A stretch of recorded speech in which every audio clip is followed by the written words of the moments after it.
I'm just wondering, we got the press release there a while ago, a couple of things in it. The players who were not available this week because of the sevens thing, we knew that was coming. How much of an extra challenge or an additional challenge is it with the others who were brought in, the expanded group you have, taken on a team who, I had to write it down, have scored 31 tries, conceded 2, scored 189 points, only conceded 10 this weekend, England? Yeah, I haven't even thought about that. Good question. It's been good. We had a day camp on Saturday that went well. Obviously, the new girls came in. We trained against Barnhall under 20 side, who were actually good side, big people by the way. But we did some unit work against them. We did some team defence and attack against them. Like I always talk about, like it's kind of like I always dream of the bigger picture where you want to be known for the rugby you play, not the results that you get. And it's absolutely not defeatist in any way. We do have a massive challenge. We are going to be missing, 10 players that would more than likely be in your starting 23. But in these big times, you get the chance to see like the rest of your squad, and it's a chance for us to test the wider group. A lot of people have been patiently waiting. A lot of people probably feel like they should have got an opportunity before now. And you prepare them as best you can. You have a plan that's very simple, like you do at any game, and you hope that the players are able to integrate into that plan, and you give them as much, I suppose, exposure as you can to that plan between, last weekend and into the game on Sunday. Look, we don't have a huge amount of prep time. We're playing against a team of professionals, but we're still going out there believing in what we're going to do, and hopefully we can stick to it. We can agree that England and France are the two best teams in the competition and take that as a given. What have you learned from the France game that may be helpful this weekend? Because, to be fair to England, they just look by far and away the best team that I've certainly seen for many years at this level. Yeah, look, it's not even an elephant in the room. I think England are the best team in the world right now by some distance. I think they'd be ahead of France, in my opinion, by some distance. They'd be ahead of any of the Southern Hemisphere sides. I think every game we've gone into, we've learnt a lot. Like, I'd love to play Wales again after week one, because we learned so much, particularly in the last 20, about, I suppose, the structured game, that we'd spent a lot of time on our unstructured work. And obviously, I felt we'd made inroads around our set piece from France to Italy. But look, it's funny because like Italy's set piece, we're able to compete against France week one, but that doesn't necessarily mean that Italy's set piece was anyway stronger or less strong. It goes game to game. But I just know from an Irish point of view, focusing on ourselves, that the players feel like they can see the clear plan around what we're trying to do, particularly around the scrum, the line out. And you just have to keep repping it, keep giving them as many opportunities as you can to work in their profiling, their setup. So we worked on that the weekend again, did a lot of work around our scrum.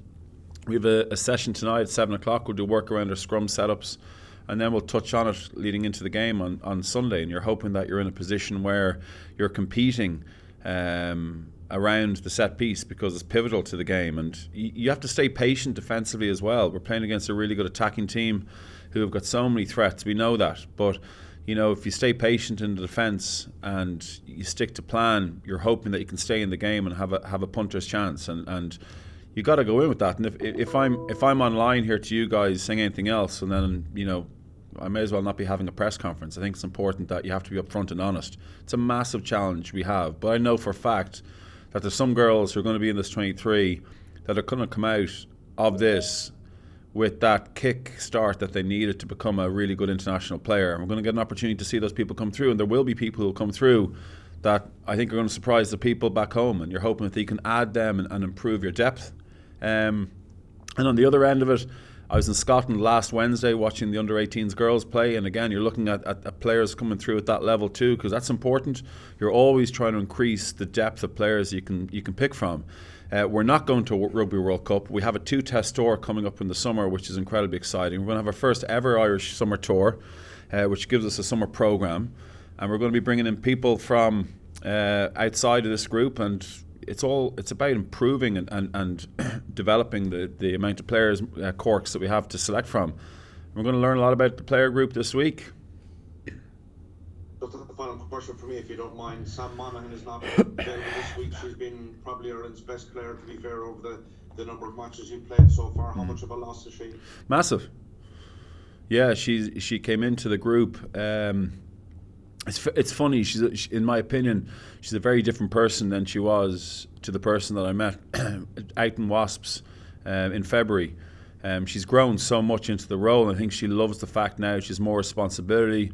We always say that an important part of the program is you bring your own personality in, and you feel you can be yourself and add value. And she's world class. Like, I think she's somebody who's just improved game on game. She got injured on Saturday, and I was like, "Oh, Sammy, don't do this to me." It's, because you're getting it from a few different angles, and you're losing Sam, who's the equivalent of losing probably the 5 sevens backs that have gone. Like, they're on a par in terms of what she's beginning to develop around set piece, around how she defended and how she attacked. But look, again, it's like you just move on now. It's about coming up with a plan that works around her absence, and like we always talk about, it's about putting the best foot forward and concentrating on our process and making sure that we improve on areas that we want to improve on.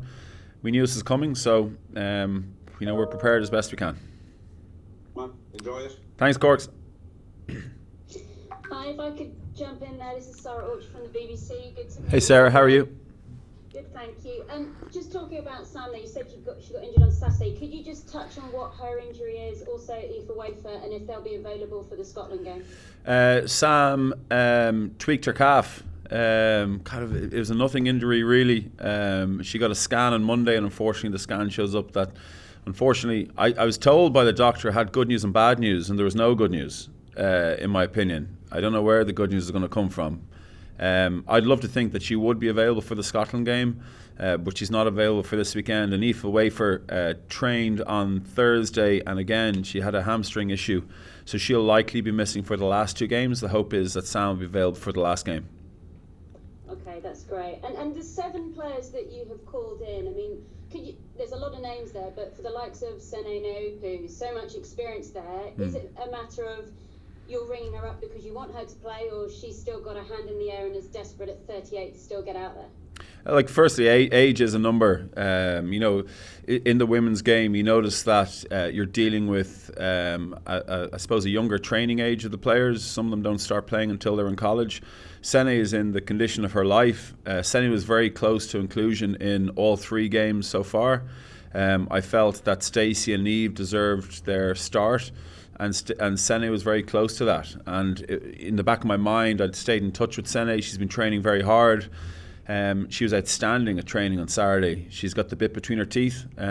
She's in a good place in her life at the moment, and you always got to remember that as a sports person. Very often, where they are in their life outside of sport can dictate where they are on the field.